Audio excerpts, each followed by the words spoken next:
ദൈവവചനത്തിലേക്ക് സുസ്വാഗതം. ഇന്ന് നമ്മൾ കുടുംബജീവിതത്തെക്കുറിച്ച്, വിവാഹത്തെക്കുറിച്ച് ഒരു നിമിഷം ചിന്തിക്കുകയാണ്.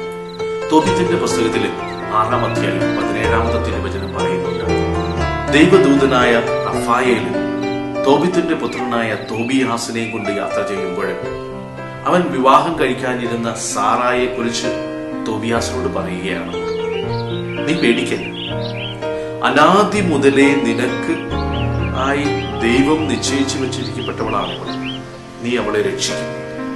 ഓരോ സ്ത്രീയെക്കുറിച്ചും ഓരോ ഭാര്യയെക്കുറിച്ചും ഭർത്താവിനോട് ദൈവം പറയുന്ന ഒരേ ഒരു കാര്യമാണ്, നീ ഒരു നിമിഷം പോയി കണ്ടിട്ട് നിനക്ക് കിട്ടിയതല്ല, അനാദികാലം മുതലേ അവൾ നിനക്കായി നിശ്ചയിക്കപ്പെടുന്നു.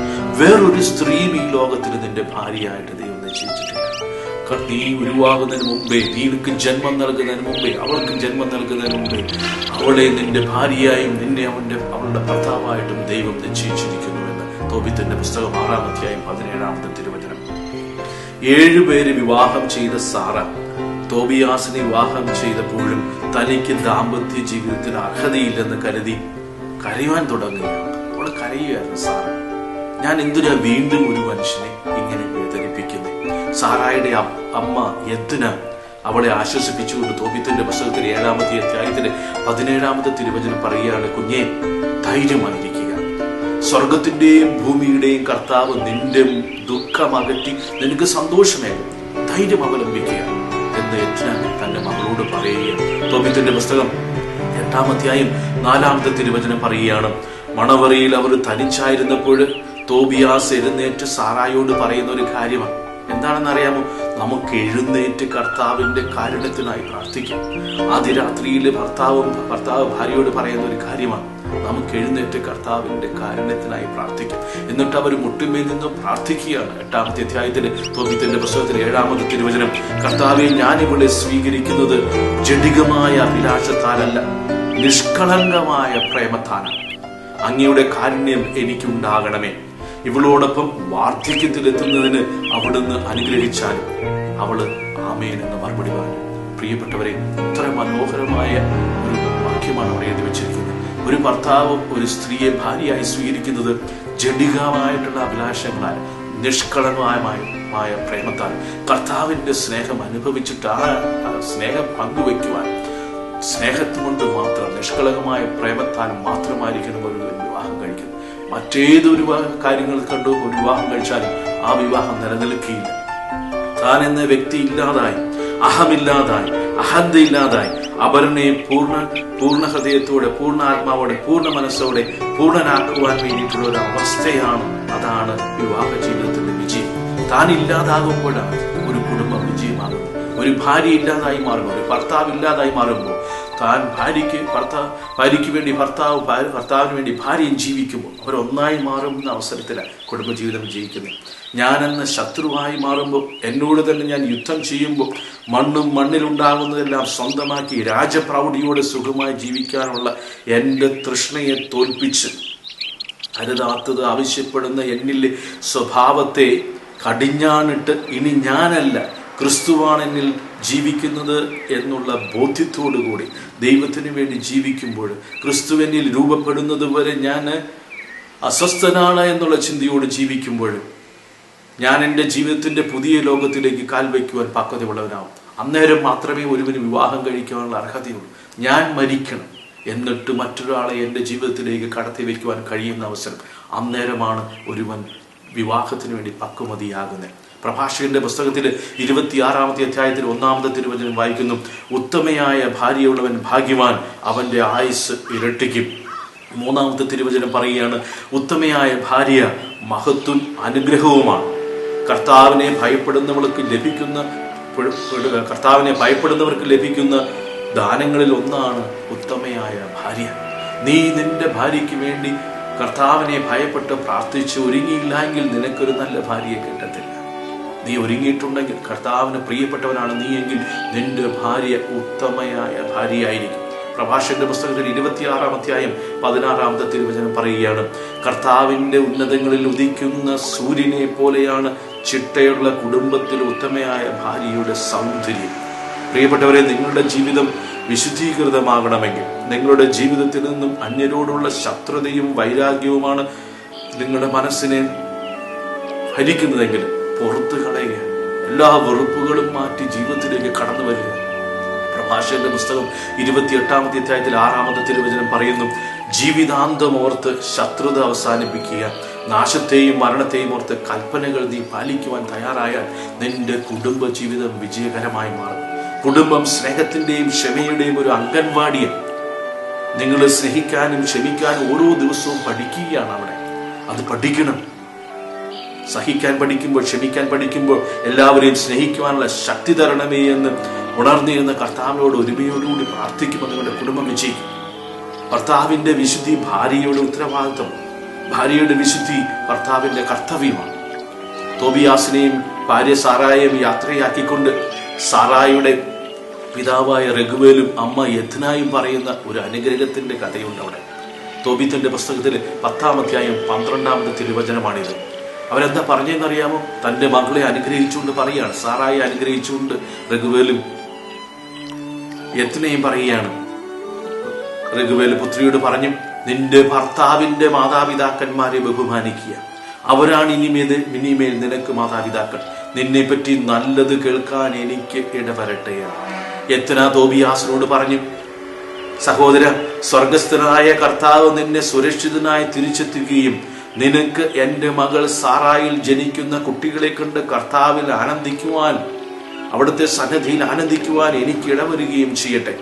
ഇതാ ഞാൻ എന്റെ പുത്രി സാറായെ നിന്നെ ഭരമേൽപ്പിക്കുന്നു, നീ അവളെ ദുഃഖിപ്പിക്കരുത്. പ്രിയപ്പെട്ടവരെ, ഇത്ര മനോഹരമായ പിതൃ-മാതൃ അനുഗ്രഹമാണിത്. ഇതിന് പകരം പലപ്പോഴും നമ്മുടെയൊക്കെ കുടുംബങ്ങളിൽ സംഭവിക്കുന്നത് എന്താണെന്നറിയാമോ? പലപ്പോഴും വേദനാജനകമായ അനുഗ്രഹങ്ങൾ കൊടുക്കുന്നത് കണ്ടിട്ടുണ്ട്. എന്തെങ്കിലും ഉണ്ടായാൽ മോളെ വിളിക്കുന്ന കേട്ടോ, നീ ഇങ്ങ് പോരെ, എന്തെങ്കിലും പ്രശ്നമുണ്ടായി പോരെ. രാത്രിയിലും രാമങ്ങളിലും മുഴുവൻ ഇരുന്നിട്ട് അമ്മയെ വിളിക്കുന്ന മകളെയൊക്കെ കണ്ടിട്ടുണ്ട്. കുറ്റങ്ങൾ മാത്രമേ പറയാനുള്ളൂ, നന്മയൊന്നും പറയാനില്ല.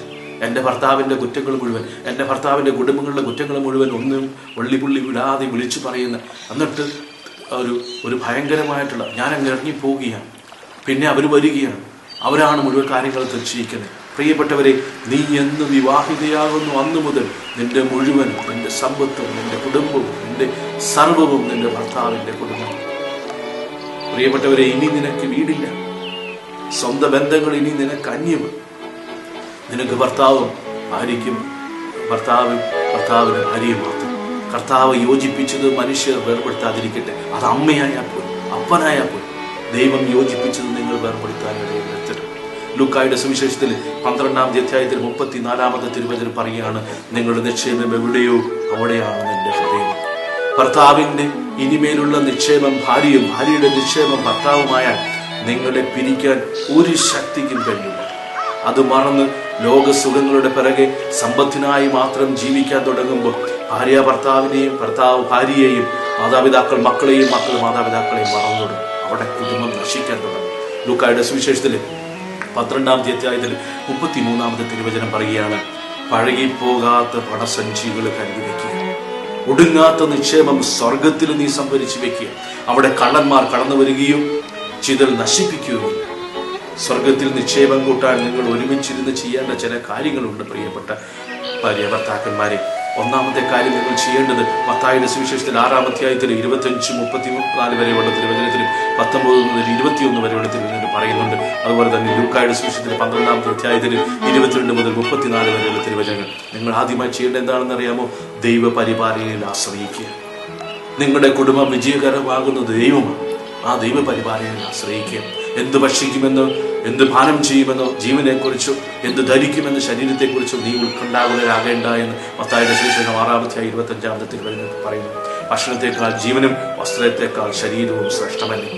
അബ്രാഹാം ഇസഹാക്കിനെയും കൊണ്ട് മോറിയ മലയിലേക്ക് ബലിയർപ്പിക്കാൻ വേണ്ടി പോവുകയാണ്. ഇസഹാക്ക് അബ്രാഹാമിനോട് ബലിയർപ്പണത്തിന്റെ മലയിലേക്ക് പോകുന്ന വഴിക്ക് ചോദിക്കുകയാണ്. ഉൽപ്പത്തി പുസ്തകത്തിൽ 22-ാമത്തെ അധ്യായത്തിൽ 7-ാമത്തെ തിരുവചനം, അപ്പച്ച തീയും വിറകുമുണ്ടല്ലോ, എന്നാൽ ദഹന ബലിക്കുള്ള കുഞ്ഞാട് എവിടെയാണ്? അബ്രാഹാം മറുപടി പറയുകയാണ്, ബലിക്കുള്ള കുഞ്ഞാടിനെ ദൈവം തരുമാകണേ എന്ന്. ഉൽപ്പത്തി പുസ്തകം 22-ാമത്തെ അധ്യായത്തിൽ 14-ാമത്തെ തിരുവചനം പറയുന്നു, God provides, ദൈവം കൊടുത്തു. കർത്താവിന്റെ മലയിൽ അവിടുന്ന് വേണ്ടത് പ്രദാനം ചെയ്യും. നിനക്കെന്താണ് വേണ്ടതെന്ന് ദൈവത്തിനറിയാം. ദൈവത്തിൽ പൂർണ്ണമായും അവിടുത്തെ പരിപാലനയിൽ പൂർണ്ണമായി വിശ്വസിക്കുക. രണ്ടാമത്തെ കാര്യം നിങ്ങൾ ചെയ്യേണ്ടത് ഒരുമിച്ചിരുന്ന് പ്രാർത്ഥിക്കുക. A family that prays together stays together. ഒരുമിച്ചിരുന്ന് പ്രാർത്ഥിക്കുന്ന കുടുംബം ഒരിക്കലും പിരിയുകയില്ല, ഒരിക്കലും നശിപ്പിക്കാൻ കഴിയും. പിശാചിന് അവരുടെ ഭാഗത്തേക്ക് കടക്കാൻ പറ്റില്ല. കാരണം അവർ ഒരുമിച്ചിരുന്ന് പിശാചിനോട് പൊരുതുകയാണ്. പ്രാർത്ഥനയിലൂടെ, പ്രാർത്ഥനാശക്തിയിലൂടെ, ജപമാല ചൊല്ലിക്കൊണ്ട്. മത്തായിയുടെ സുവിശേഷം 6-ാം അധ്യായം 8-ാമത്തെ തിരുവചനം പറയുന്നതാണ്, നിങ്ങൾ ചോദിക്കുന്നത് എന്തും ചോദിക്കുന്നതിന് മുമ്പേ തന്നെ നിങ്ങളുടെ ആവശ്യം നിങ്ങളുടെ പിതാവ് അറിയുന്നു എന്ന്. ഒരു ദിവസം പോലും ഒരുമിച്ചിരുന്ന് പ്രാർത്ഥിക്കാതെ കടന്നു പോകരുത്. അന്യോന്യം ക്ഷമിച്ച് ഒരുമിച്ച് പ്രാർത്ഥിക്കുന്നവരെ കർത്താവ് അനുഗ്രഹം കൊണ്ട് ചൊരിയും. മൂന്നാമതായിട്ട് നിങ്ങൾ ചെയ്യേണ്ടത് യേശുവിൻ്റെ അമ്മയെ സ്വന്തം അമ്മയായി ഭവനത്തിൽ സ്വീകരിക്കുക. യോഹന്നാന്റെ സുവിശേഷം 19-ാം അധ്യായത്തിൽ 27-ാമത്തെ തിരുവചനം പറയുന്നു, അനന്തരം അവൻ ശിഷ്യനോട് പറഞ്ഞു, ഇതാ നിന്റെ അമ്മ. അപ്പോൾ മുതൽ ആ ശിഷ്യൻ അവളെ സ്വന്തം ഭവനത്തിൽ സ്വീകരിച്ചു. നിങ്ങളുടെ കുടുംബത്തിന്റെ ഒരു സ്വത്തായി, നിങ്ങളുടെ കുടുംബത്തിന്റെ ഒരു ഭാഗമായി, കുടുംബത്തിലൊരു അംഗമായി പരിശുദ്ധ അമ്മയെ കൂട്ടിക്കൊണ്ടുപോകും. ഈശോ തന്ന എല്ലാ അധികാരത്തോടും കൂടി നമുക്ക് ഏൽപ്പിച്ചു തന്നതാണ് പരിശുദ്ധ അമ്മ. സ്വന്തം അമ്മയായി തന്നതാണ് നമ്മളെ. യോഹന്നാന്റെ സുവിശേഷത്തിൽ 19-ാം അധ്യായത്തിൽ 11-ാമത്തെ തിരുവചനം പറയുന്നു, ഉന്നതത്തിൽ നിന്ന് നൽകപ്പെട്ടില്ലായിരുന്നെങ്കിൽ എൻ്റെ മേലൊരു അധികാരവും നിനക്കുണ്ടാകുമായിരുന്നു. എല്ലാ അധികാരവും പരിശുദ്ധ അമ്മയ്ക്ക് കൊടുത്തുകൊണ്ടാണ് അമ്മയെ നമുക്ക് അമ്മയാക്കി തന്നത്. ഈശോ നമ്മുടെ കൂടെ ആയിരിക്കുവാൻ അധികാരം നൽകി ഏൽപ്പിച്ചവളാണ് അമ്മ. ഈ അമ്മ കൂടെ ഉണ്ടെങ്കിൽ പ്രിയപ്പെട്ടവരെ, ഖാനായിലെ കല്യാണ വിരുന്നിൽ വീഞ്ഞു തീർന്നു പോയപ്പോൾ പുത്രനോട് അപേക്ഷിച്ചതുപോലെ നമുക്ക് വേണ്ടിയും ആ അമ്മ നമ്മുടെ കുടുംബത്തിന് വേണ്ടി അപേക്ഷിക്കും. യോഹന്നാന്റെ സുവിശേഷം 2-ാം അധ്യായം 4-ാമത്തെ തിരുവചനം പറയുകയാണ്, ഈശോയുടെ അടുത്ത് നിന്ന് പരിശുദ്ധ അമ്മ പറയുകയാണ്, അവർക്ക് വീഞ്ഞില്ല.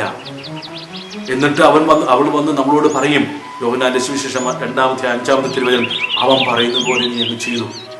നമ്മുടെ ആവശ്യങ്ങൾ ആവശ്യ നേരത്തെ ആവശ്യം പോലെ തൻ്റെ മകനോട് പറഞ്ഞ് വാങ്ങിച്ചു തരുവാൻ, നമ്മുടെ കുറവുകളെ നിറവുകളാക്കി മേൽത്തരങ്ങളാക്കി മാറ്റുവാൻ, മധ്യസ്ഥം വഹിക്കുവാൻ കഴിവുള്ളവളും ചെയ്യുന്നവളുമാണ് നമ്മുടെ അമ്മ.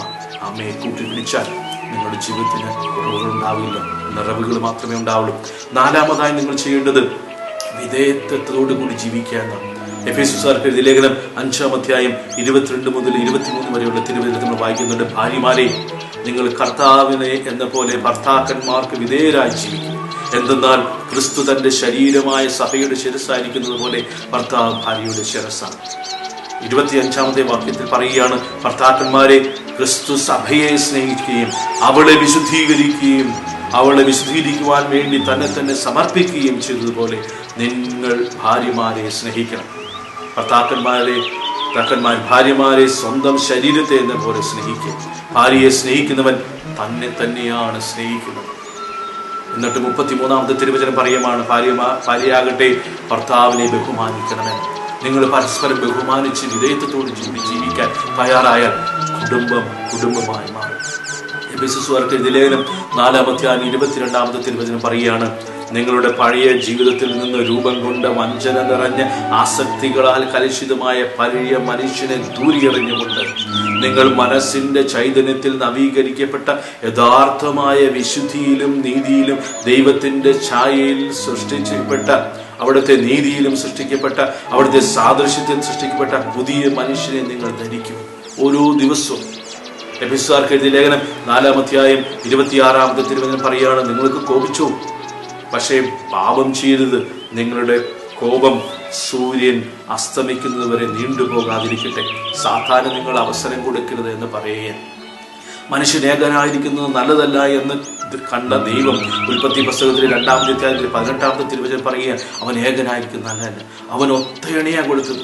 പുരുഷന്റെ വാരി തന്നെ ഊരിക്കൊണ്ട് ആ സ്ത്രീയെ ഉണ്ടാക്കി ഇണയാക്കി നൽകി. ഉൽപ്പത്തി പുസ്തകം 2-ാം അധ്യായം 24-25 തിരുവചനത്തിൽ മനോഹരമായി എഴുതി വെച്ചിരിക്കുക, നരനിൽ നിന്ന് എടുക്കപ്പെട്ടതുകൊണ്ട് നാരി എന്ന് അവൾ വിളിക്കപ്പെടും. അതിനാൽ പുരുഷൻ മാതാപിതാക്കളെ വിട്ട് ഭാര്യയോട് ചേരും, അവർ ഒറ്റ ശരീരമായിരിക്കും. ഉൽപ്പത്തിയുടെ പുസ്തകത്തിൽ തന്നെ എഴുതി വെച്ചിരിക്കുക, ഒറ്റ ശരീരമായിരിക്കും.